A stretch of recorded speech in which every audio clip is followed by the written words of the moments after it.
Concerns are rising about China's influence over academic freedom at American universities. Today, we look at Harvard's relationship with China and why it matters. NTD's Catherine Wen has the details.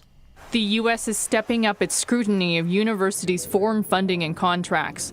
The most recent case, a prominent Harvard professor was charged with hiding his ties to China's Thousand Talents plan. And that's not the only example of Beijing's influence on Harvard. In 2015, a talk on China's human rights issues was canceled because at the time, the university's president was meeting Chinese leader Xi Jinping. He told me I have to cancel the talk because Harvard president was meeting Xi Jinping in Beijing. A Chinese dissident and human rights lawyer had organized the event. Teng Biao fled to the U.S. and was a visiting scholar at Harvard. A few weeks earlier, he got a call from Harvard Law School's vice dean. And he also mentioned the programs that Harvard University cooperated with Chinese institutions. The Washington Free Beacon reported that Professor William Alford said the decision was his own.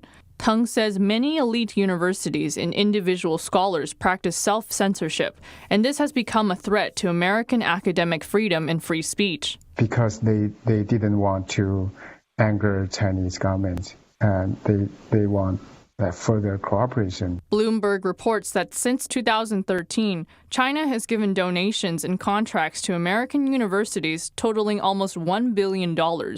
And Harvard is the top recipient, taking in $93.7 million.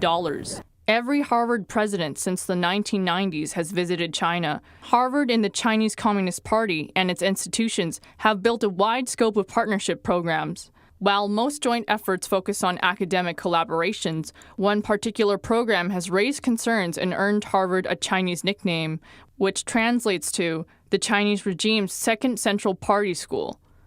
In the early 2000s, Harvard's Kennedy School of Government began training Chinese officials to help them, quote, address the ongoing challenges of China's national reform. Hundreds of Chinese officials, from mayors to provincial governors and vice ministers, took the training. Yet it appears there hasn't been any real sign of change in the regime. Among the Chinese officials who went through the training, some were later either investigated or sentenced for corruption.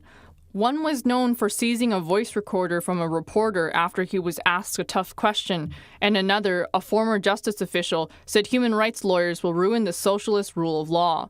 This former official and another who attended the training were also publicly called out for their involvement in the persecution of Falun Dafa, also known as Falun Gong.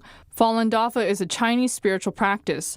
It has been persecuted by the communist regime for over 2 decades. Harvard graduate and spokesperson for the Falun Dafa Information Center, Zhang Erping, says the program risks legitimizing an authoritarian regime when it lends its name to Chinese officials. Training the CCP officials, some of them probably involved in the policy of suppression of Falun Gong Christian Church or other dissident groups, they shouldn't be welcome here on campus. Many institutions in the West assume that exposing leaders of the Chinese regime to the workings of a free society would help them accept Western norms, and they would eventually become more open and democratic. It has not succeeded. Beijing's lack of transparency during the pandemic has forced many countries to reassess the relationship with China. Zhang says it might also be time for Harvard to rethink its approach to the Chinese regime. Reporting by Catherine Wen, NTD News.